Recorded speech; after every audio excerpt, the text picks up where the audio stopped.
신약성경 382페이지 신약성경 베드로전서 4장 12절부터 19절까지 보겠습니다. 베드로전서 4장 12절부터 19절까지 읽겠습니다. 사랑하는 자들아, 너희를 시련하려고 오는 불시험을 이상한 일 당하는 것 같이 이상해서 여기지 말고 오직 너희가 그리스도의 고난에 참여하는 것으로 즐거워하라. 이는 그의 영광을 나타나실 때에 너희로 즐거워하고 기뻐하게 하려 함이라. 너희가 그리스도 이름으로 욕을 받으면 복이 있는 자로다. 영광의 영 곧 하나님의 영이 너희 위에 계십니다. 너희 중에 누구든지 살인이나 도적질이나 악행이나 남의 일을 간섭하는 자로 고난을 받지 말려니와 만일 그리스도인으로 고난을 받은 즉 부끄러워 말고 도리어 그 이름으로 하나님께 영광을 돌리라. 하나님 집에서 심판을 시작할 때가 되었나니 만일 우리에게 먼저 하면 하나님의 복음을 순종치 아니하는 자들의 그 마지막이 어떠하며 또 의인이 겨우 구원을 얻으면 경건치 아니한 자와 죄인이 어디서리요. 그러므로 하나님의 뜻대로 고난을 받는 자들은 또한 선을 행하는 가운데 그 영혼을 미쁘신 조물주께 부탁할지어다. 19절까지 읽었습니다. 시편 기자가 말하기를 인생이 우리 연수가 70이요 강건한 80이라도 남는 것은 수고와 슬픔뿐이다 라고 말한 것처럼 인생 그 자체가 많은 고난으로 이루어져 있습니다. 오늘 이 말씀을 통해서 그리스도인과 시련이라고 하는 주제를 가지고 말씀을 드리기를 원합니다. 사람이 살아가면서 고난이 없다고 하면 참 좋겠지만 수많은 시련과 고난을 우리가 당하면서 살아갑니다. 그런데 지금 베드로가 여기에서 이야기하는 이 시련과 고난이라고 하는 것은 오늘날 우리가 생각하는 그런 시련과 고난과는 조금 다른 것입니다. 이때 당시에는 정말로 그리스도인들이 화형을 당하고 짐승의 밥이 되고 하는 그런 혹독한 시련을 당했습니다. 그래서 여기 있는 것처럼 너희를 시련하려고 오는 불시험이라 그렇게 혹독한 시련에 대해서 말하고 있습니다. 먼저 시련에 대한 것을 조금 우리가 생각해 보겠습니다. 여기 본문 말씀에 의하면 시련에도 두 가지가 있는 것을 볼 수가 있습니다. 시련이라고 하는 것은 또 다른 말로 말하면 우리가 고난이다 그렇게 말할 수 있겠지만 우리 그리스도인들이 당하는 고난 중에는 유익한 것도 있고 무익한 것이 있습니다. 여기 본문 말씀 우리에게 보여주는 것이 바로 어떤 것은 무익한 고난이요 어떤 것은 참 유익한 고난입니다. 그래서 사람들은 고난을 받고 살아가긴 살아가지만 유익한 고난을 받으면서 살아가는 사람이 있는가 하면 무익한 고난을 받으면서 사는 사람이 있습니다.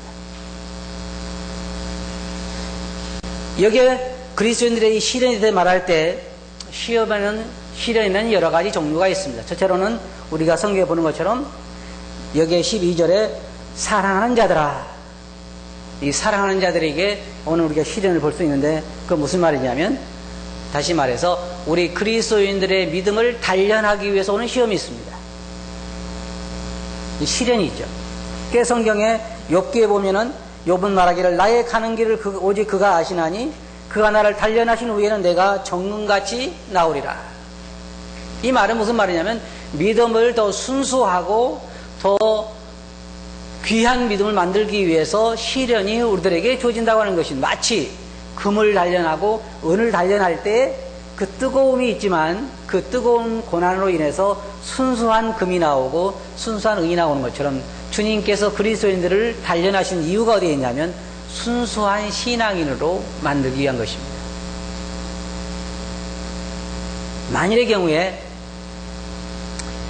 우리 교회에도 저 예배당 앞에서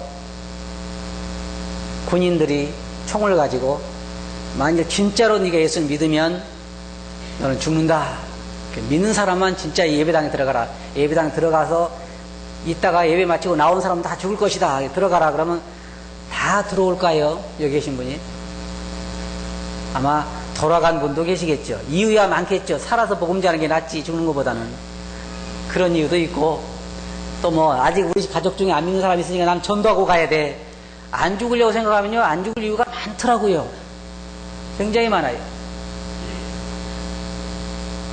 어떤 분들은 아직 내 아들 장가도 못 버렸으니까 난 아직 죽으면 안 된다고 그러고, 어떤 분은 아직 손주도 못 봤으니까 손주나 보고 죽어야지 그런 사람도 있고, 이 안 죽으려고 하면 안 죽을 이유가 참 많은데, 고난이라고 하는 것은 언제나 우리들에게 긍정적인 면으로 역사할 때는 우리의 믿음을 순수하게 만듭니다. 주님을 향하여 깨끗한 마음을 만들고, 근데 부인할 수 없는 것은, 저도 신앙생활을 해오면서 깨닫는 건 뭐냐면, 부인할 수 없는 것은 우리의 삶이 태평하고 평온할 때 점점 세월이 가면서 우리 신앙에 군더더기가 붙는다는 거예요.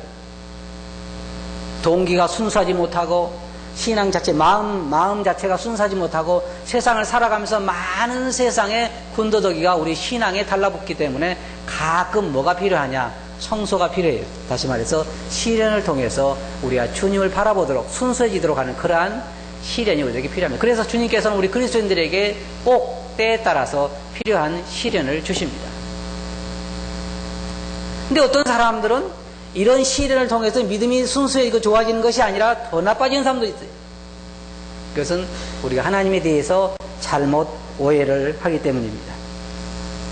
우리 그리스도인들이 받는 고난 중에는 이와 같이 우리의 믿음을 순수하게 만들기 위해서 오는 시련이 있고, 또 한 가지는 우리의 믿음이 어디에 있는가 하는 것을 시험해 보기 위해서 오는 시련도 있습니다. 예를 들자면 아브라함 같은 경우에 하나님께서 아브라함아 내 아들 이삭을 내게 제물로 바치라 그랬을 때요, 아브라함의 믿음이 어디에 있는가를 시험해 보시기 위해서 하나님께서 그렇게 하신 것입니다. 그리고 나중에 아브라함이 이삭을 드렸을 때에 내가 이제야 내 아들보다 나를 더 사랑한 줄 내가 알겠다. 또 이스라엘 백성들이 하나님께서 가나안 족속을 다 몰아내지 않냐고 조금 남겨두신 이유는 그들이 정말 하나님을 순종하나 순종하지 않나 보시기 위해서, 시험하시기 위해서 그들을 남겨두었다, 그렇게 말하고 있습니다. 또 한 가지는 우리 그리스도인들이 죄악 가운데 있을 때 그 죄를 징계하시기 위해서 우리를 시련하시는 경우가 있습니다. 왜냐하면 우리 그리스도인들이 세상의 죄와 함께 멸망당하는 걸 원하지 않기 때문에 우리에게 그와 같이 시련하신다, 그렇게 말하고 있습니다. 또 한 가지는 뭐냐면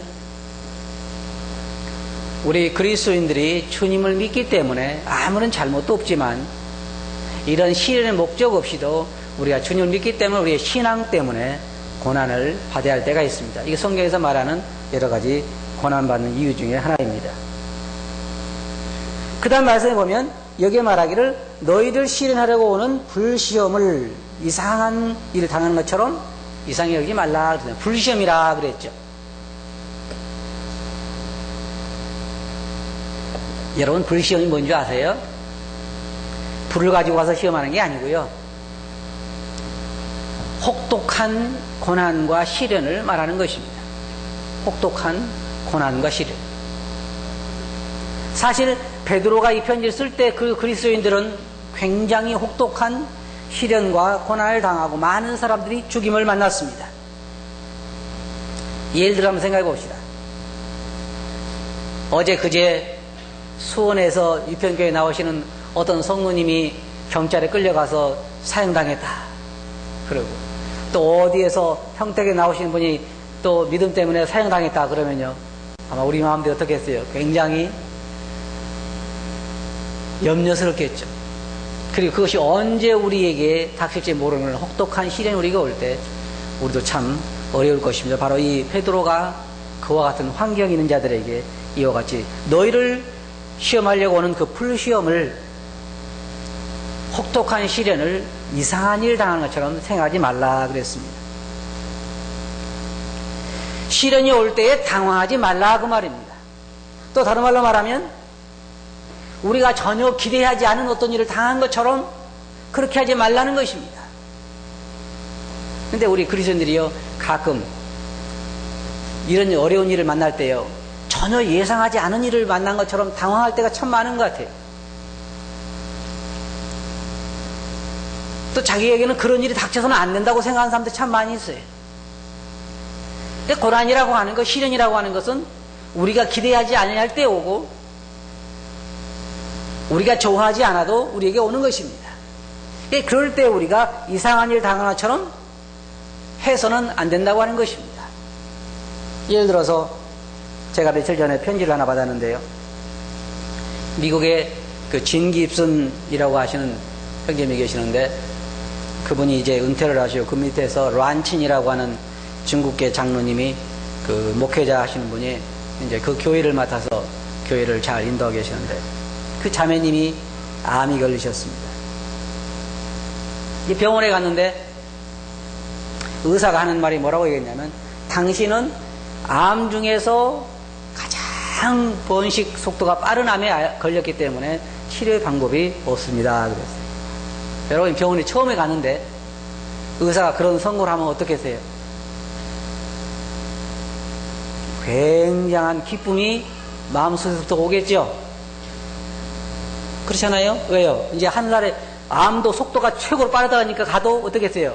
빨리 가겠죠? 그 어디로 가요? 갈 데를 잘 모르세요? 하늘나라로 그동안 그립고 바라던 하늘나라로 가게 되니까 속에서부터 치밀어 나오는 기쁨이 환하게 얼굴을 만들겠죠? 근데 이 형제의 고백이 뭐라 했냐면요. 자기는 어이가 없어서 아무 말도 못하고 앉았는데 한참 동안 자기 자매가 앉아있더니 평온한 얼굴로 의사에게 하는 말이 그게 바로 제가 원하는 것입니다. 이 편지에 써있어요. 그게 바로 제가 원하는 것입니다. 만일 제가 나아야 된다면 하나님께서 저를 고쳐주실 것입니다. 하지만 저는 죽음이 두렵지 않습니다. 왜냐하면 제가 죽으면 주님과 함께 있게 될 것입니다. 얼굴색 하나 안 변하고. 이 사람은 마치 그것을 오랫동안 기다려온 사람 같아요. 이 반응을 보면. 근데 많은 그리스도인들은 만약 의사가 그런 진단을 하면 뭐라고 얘기합니까? 전혀 예상하지 않은, 전혀 기대하지 않은 일을 만났기 때문에 굉장히 당황하고 하나님 세상에 이럴 수가 있습니까? 제가 그동안에 예배당에서 설거지도 많이 했고 청소도 많이 했고 나름대로 제가 할 일을 참 많이 하고 제가 나름대로 일을 봉사를 많이 했다고 생각하는데 어떻게 저에게 이럴 수 있습니까? 저희 교회는 저보다 못하는 사람도 많은데 그런 생각이 들지 않겠어요? 그런 생각. 우리가 순교를 만나도 베드로가 이 편지를 쓸 때 순교를 당해도 다 당하는 건 아니잖아요. 그 중에 몇 명씩이 순교를 당하는데 왜 하나님 내가 하필이면 순교를 당해야 됩니까? 라고 하는 그런 원망도 생길 수가 있는 것입니다. 그래서 여기에 베드로 말하기를 이상한 일을 당한 것처럼 생각하지 말아라. 기대하지 않은 일을 당한 것처럼 내게 일어나서는 안 될 일이 일어난 것처럼 하지 말라 그 말입니다. 그런 일을 만날 때에 그런 일을 만날 때 이건 쉬운 일은 아닙니다. 사실상 많은 사람들이 사자밥이 되고 많은 사람들이 화형을 당한 이 초대교회 그리스도인들에게 쓴 편지를 가지고 오늘날 우리들에게 적용해서 공부한다고 하는 것은 그렇게 잘 맞아가는 건 아닙니다. 우리가 오늘날 고난이라고 주님 앞에서 내놓는다고 하면 예배당 참석하는 길이 좀 멀다고 하는 것이고 또 너무 자주 모인다고 하는 것이고 주일날 교회 가야 되니까 잠을 좀 덜 잔다고 하는 얘기고 직장생활이 좀 어렵다고 하는 얘기고 다 그런 일들이지 실제로 초대교회 그리스도인들에 비하면 우리는 고난이라고 말할 수가 없습니다. 그러나 우리가 나름대로 여기서 배울 수 있는 건 뭐냐면 우리가 건강상의 문제나 재정적인 문제나 어떤 문제를 만나든지 우리가 할 수 있는 건 뭐냐면 어떤 이상한 일 당한 것처럼 나에게는 일어나서는 안 될 일을 만난 것처럼 하지 말라고 하는 것입니다. 그게 그리스도인들의 자세가 아니라고 하는 것이에요. 조금 전에 말씀드린 그러한 로린이라고 하는 자매, 이 로린이라고 하는 자매인데 그런 자매님과 같은 그런 반응을 보인다고 하는 것은 그렇게 쉬운 일은 아닙니다. 그러나 정상적인 믿음 생활을 하는 사람이라고 하면 적어도 우리가 당황해하거나 불평해하거나 원망하거나 그런 일을 해서는 안 된다고 하는 것입니다. 그래서 여기에서 이상한 일을 당하는 것 같이 이상히 여기지 말고 그 대신 뭐라고 그랬습니까? 오히려 기뻐하라 그랬습니다. 기뻐하라. 13절에 보면 오직 너희가 그리스도의 고난에 참여하는 것으로 즐거워하라. 그리스도의 고난이다. 그렇게 여기에 말하고 있는데 여기서 말하는 고난은 바로 주님을 따름으로 인해서 우리에게 오는 고난을 말하는 것입니다.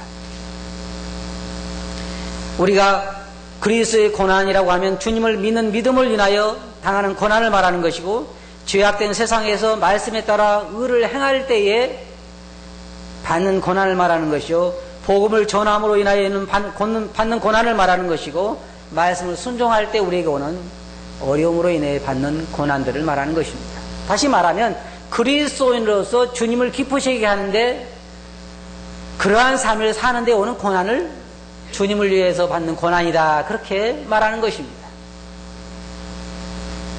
그러나 세상에는 주님을 위한 고난도 있지만 자기 잘못으로 인해 오는 고난도 참 많습니다. 그래서 이 고난에 참여하는 것으로 즐거워하라 그랬습니다. 내가 주님을 믿음으로 말씀을 순종함으로 의를 행함으로 어떤 고난을 받는다고 하면 비난을 받고 조소를 당하고 고난을 받고 뺨을 맞고 채찍에 맞는 일이 있다고 하면은 기뻐하라 그 말입니다. 왜냐하면 우리에게 주님의 영광에 참여하게 되기 때문입니다. 이는 영적인 성숙과 연관이 있고 또한 하늘의 그 상이 크기 때문입니다. 그리고 이는 하나님의 영광과 연관되어 있고 우리의 영적인 성숙과도 연관이 되어 있기 때문입니다.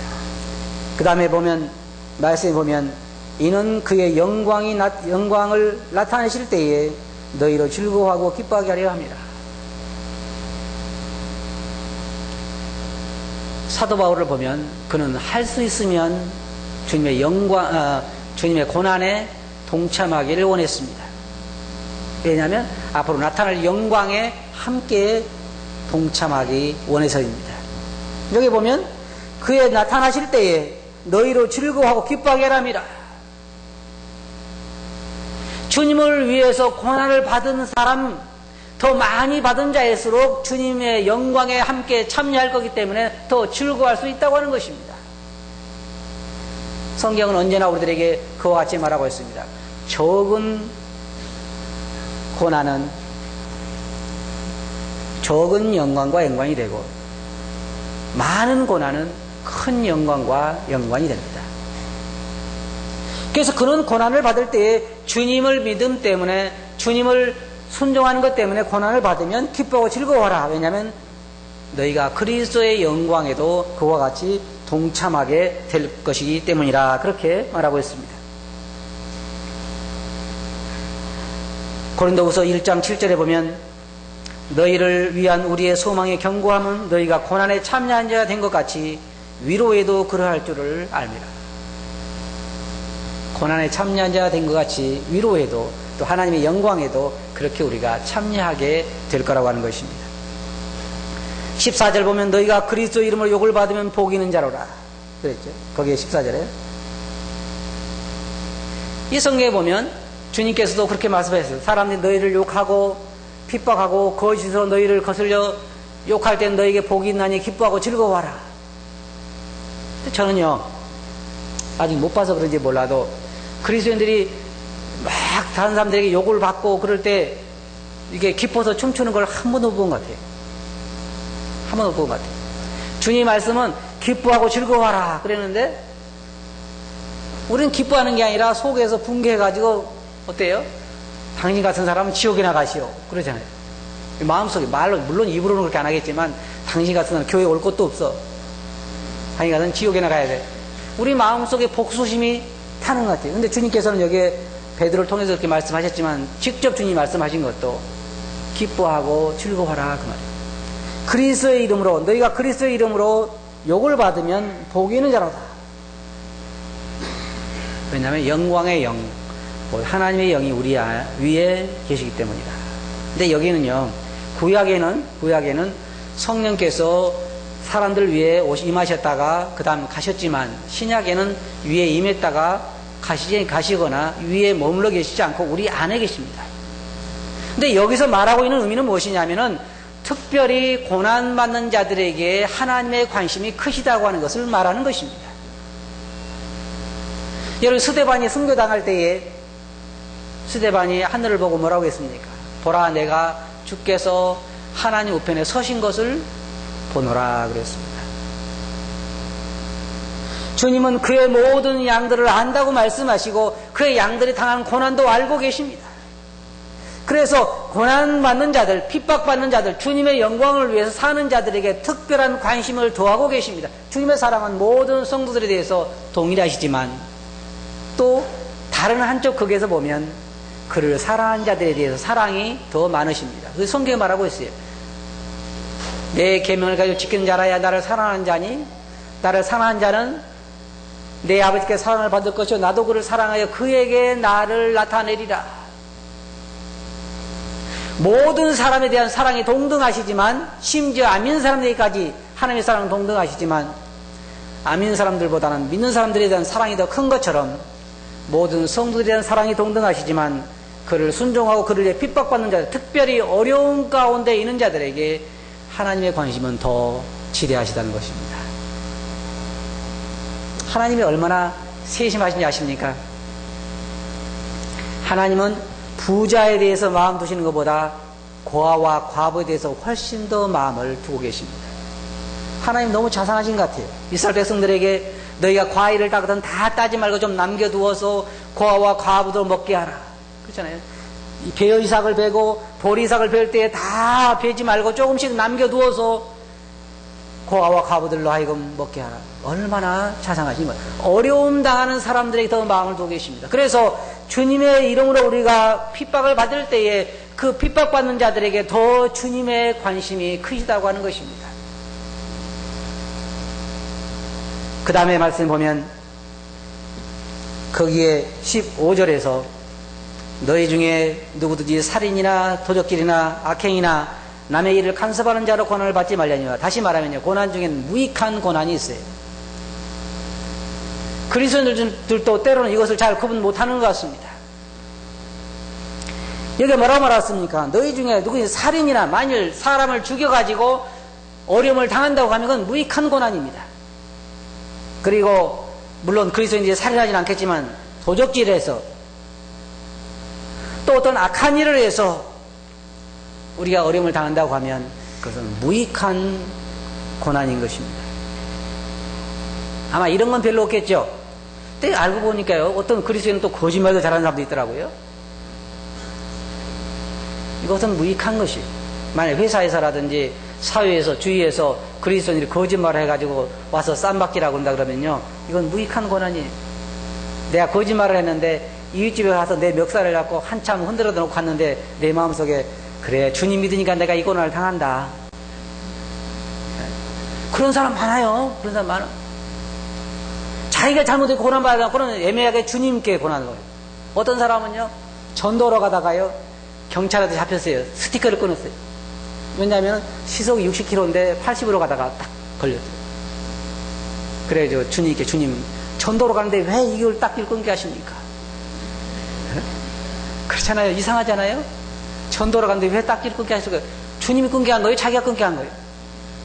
자기가 60에서 60 달려야 되는데 왜 80으로 달려? 자기가 끊고는 주님께 그걸 돌리는 거예요. 세상에 그런 그리스도인을 저는 많이 만나봤어요. 잘못은 자기가 다 해놓고 고난당하면요, 주님 믿기 때문에 고난당하고 생각해요. 그런 고난은 무익한 고난입니다.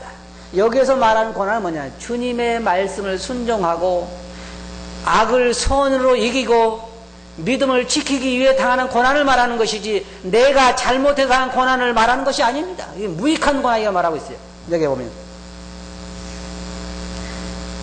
너희 중에 누구든지 살인이나 도적질이나 악행이나 남의 일을 간섭하는 자로 고난을 받지 말려니와. 또 그리스도인 중에 보면요, 남의 일을 괜히 간섭해가지고 고난받는 사람 참 많아요. 그리고 또 많은 사람들이 헛된 일을 고난당한 그 일 중에 하나는 뭐냐면, 괜한 얘기, 헛된 얘기 해가지고 이쪽 가서 이야기하고 저쪽 가서 이야기하고 괜히 서로 말 잘못해가지고 당하는 고난도 많습니다. 근데요, 여러분 잘 들어보세요. 그것은 절대로 주님 믿기 때문에 당한 고난이 아닙니다. 아시겠어요? 하늘나라가 상을 받는 것이 아니라 뭘 받아야 돼요? 매를 맞아야 될 일이에요. 매를 맞아야. 그런 고난은 진짜 고난이 아니에요. 그런 고난을 당할 때에 여러분 주님 때문에 고난받는다고 생각하지 마시기 바랍니다. 어떤 그리스도인들은 안 믿는 사람들에게 너무 불친절하고 너무 냉혹하게 대하고 믿는 사람들한테 잘하는데 그래서 어려움 당하는 사람도 있어요. 그건 정상적인 고난이 아니에요. 믿는 사람들은 신앙 때문에 선을 행하는 것 때문에 법을 지키기 때문에 예를 들어 회사에 가서 우리에게 거짓말을 하라고 할 때 거짓말하지 않음으로 인하여 받는 고난은 주님을 위한 고난입니다. 법을 지키고 말씀을 순종하고 하는 것들 때문에 받는 고난은 주님을 위한 고난이지만 그러니까 여기 있는 것처럼 살인이나 도적질이나 악행이나 남의 일을 간섭하거나 헛된 소문을 퍼뜨리거나 형제 사이를 이간하거나 내가 잘못해서 받는 것은 주님을 위한 고난이 아니에요. 헛된 고난입니다.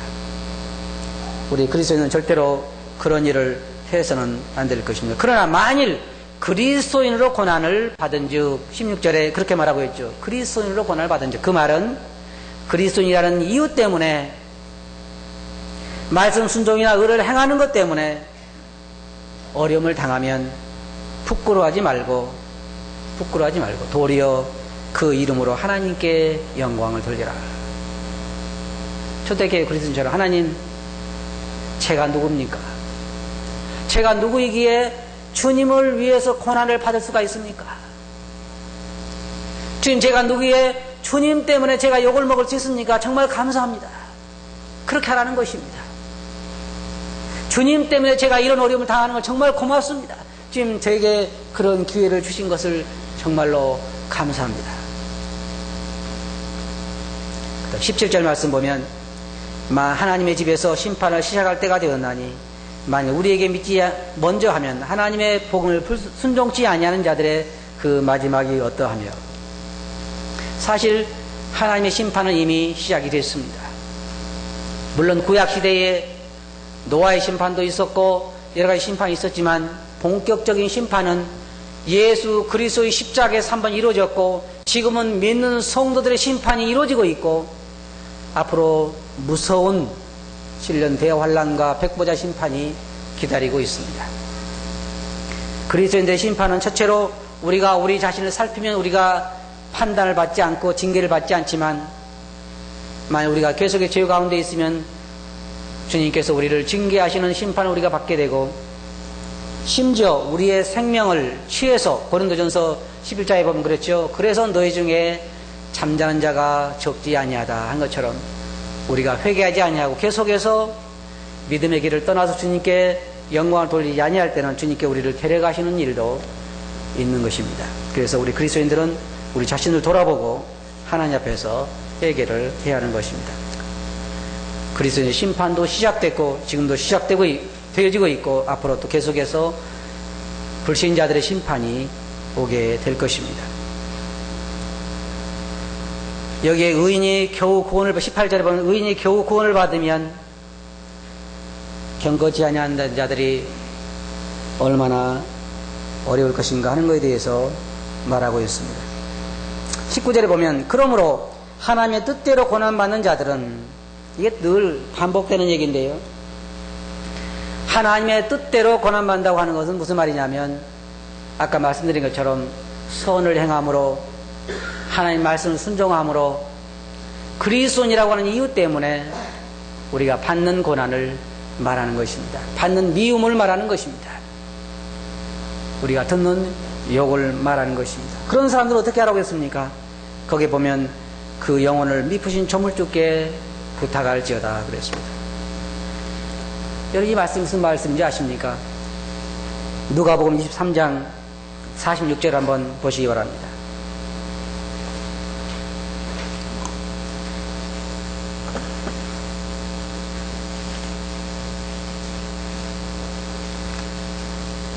누가복음 23장 46절에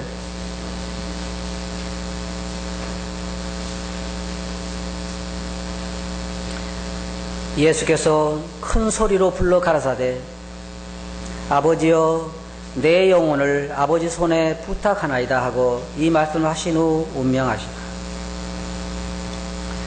베드로가 이 편지를 받는 사람들에게 너희 영혼을 조물주께 부탁하라고 하는 그 말씀은 바로 주님께서 여기에 나의 영혼을 아버지께 부탁하나이다라고 하는 말씀과 같은 말입니다. 순교당하는 그리스도인들에게 베드로가 쓴 말입니다. 너희 영혼을 미쁘신 조물주께 부탁할지어다. 또 이것을 오늘날 우리들에게 적용한다고 하면 어떤 결과가 나오든지 우리가 주님을 믿고 주님을 순종하고 말씀을 순종함으로 인해서 받는 그 어떤 고난으로 인해서 어떤 결과가 오든지 주님에게 맡기고 그 결과를 기쁨으로 받아들이라고 하는 것을 우리가 적용할 수 있겠습니다. 그러나 이때 당시에 베드로가 썼을 때의 의미는 뭐냐면 너희 영혼을 조물주께 부탁하라고 한 말은 주님께서 나의 아버지여 내 영혼을 아버지 손에 부탁하나이다 한 말씀과 같은 말입니다. 어려움을 당해서 화형을 당해서 자기 영혼을 주님에게 부탁하라고 하는 거죠. 스데반도 죽을 때에 저희가 돌로 스데반을 치니 스데반이 부르짖어 가로되 주 예수여 내 영혼을 받으시옵소서. 이것이 바로 우리가 여기서 보는 말씀의 의미입니다. 그 결과에 대해서는 하나님께 맡기고 어떤 결과가 오더라도 하나님께부터 온 것으로 받고 감사하는 그러한 우리가 되어야 한다고 하는 것입니다. 우리 앞에 살아간 모든 신앙인들은 다 나름대로 어려움을 당하고 살아갔습니다. 신앙의 대가를 지불하지 않은 그리스도인은 하나도 없었습니다. 당대에 사는 모든 그리스도인들, 지금 우리가 사는 이 세상에서도 모든 그리스도인들이 정말로 말씀대로만 산다고 하면, 순수한 신앙에서 살아간다고 하면 쉬운 삶을 살아가기가 어렵습니다. 모든 신앙인들이 그렇게 살았습니다. 그러나 그들은 옛날로 돌아가기를 원하지 않았습니다. 히브리서에 보면 저희가 나온 바 본향을 생각하였다면 돌아갈 기회가 있었으려니와 저희가 이제는 더 나은 본향을 사모하니 곧 하늘에 간직하신 것이다. 그들은 어려운 가운데서도 하늘의 소망을 바라보고 그 고난을 피하지 않았습니다. 히브리서 11장 26절에 그리스도를 위하여 받는 능력을 애굽의 모든 부하보다도 큰 재물로 여겼다, 그렇게 말하고 있고, 주님께서는 성경에 보면 우리 앞에 실질적으로 고난받는 삶이 어떤 삶인가 하는 것을 모델로 보여주시고 가셨다 그랬습니다. 그래서 우리로 그 자취를 따라오게 하셨다 그랬어요.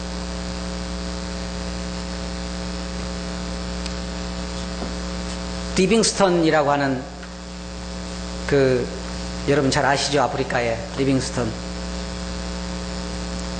그 리빙스턴은 그런 얘기를 했습니다. 여러분들이 어떤 어려움을 당할 때 당황하지 마시오. 전혀 기대하지 않은 어떤 일을 당하는 것처럼 당황해하지 말고 혼란해하지 말고 주님께 주신 것으로 기뻐하시오라고 말하면서 이 모든 것은 다 순간에 지나갈 것입니다. 우리가 지금 사는 세상도 세상과 타협을 하면 고난이 적습니다.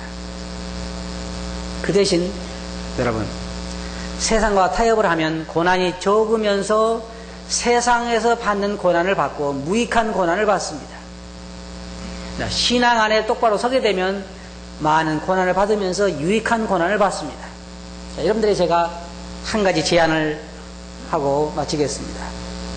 이 땅에 사는 동안에 잘 들어보시기 바랍니다. 이 땅에 사는 동안에 고난을 적게 받으면 하늘의 영광도 아주 적습니다. 이 땅에 사는 동안에 주님을 위해서 고난을 많이 받으면 하늘에서 영광도 큰 영광을 받게 됩니다. 여러분 어떤 것을 원하십니까? 많은 고난을 원하십니까? 적은 고난을 원하십니까? 어떤 걸 원하세요? 여러분이 원하시는 거 제가 말씀드리죠. 이 땅에 사신 동안에는 적은 고난을, 하늘나라에 가서는 큰 영광을, 그렇죠? 그런 일은 절대로 일어나지 않습니다. 그런 일은 일어나지 않아요. 이 땅에 사는 동안에 우리가 주님을 위해서 많은 고난을 받으면 하늘에 가서 큰 영광과 연결이 되고, 고난을 피하고 적은 고난을 받고 세상과 타협해서 적은 고난을 받으면 하늘나라에 가서 영광도 적습니다. 기쁨도 적습니다. 결정은 누가 해야 될까요? 여러분들이 해야 할 것입니다.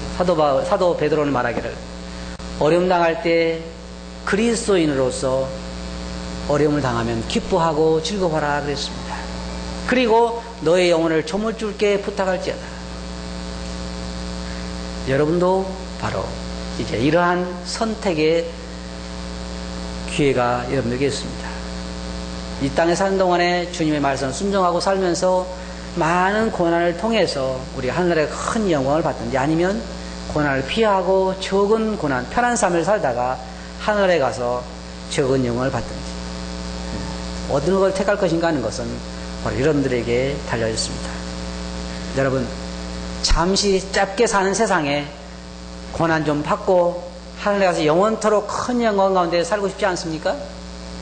그렇지 않아요? 다 적은 고난을 원하시는 것 같아요. 고난은 싫다, 고난은 가라, 영광이 오라, 그러신 자세들 같아요. 그런 일은 절대로 이루어지지 않습니다. 주님을 본받으시기 바랍니다. 주님, 우리 앞에 친히 우리로 하여금 따라오게 하기 위해서, 고난에 있어서도 우리로 따라오게 하기 위해서 본을 보이셨다 그랬습니다. 주님은 그렇게 말씀하셨어요. 십자가 너머에 있는 즐거움을 인해서 앞에 있는 고난을 참으셨다 그랬어요. 여러분, 하늘나라의 영광을 바라보시기 바랍니다. 그래서 사도 바울이 말하기를 위의 것을 생각하고 땅의 것을 생각하지 말라고 이야기한 것입니다. 위의 것을 바라보시고 이 땅에 주를 위한 삶을 사시기 바랍니다. 기도하겠습니다.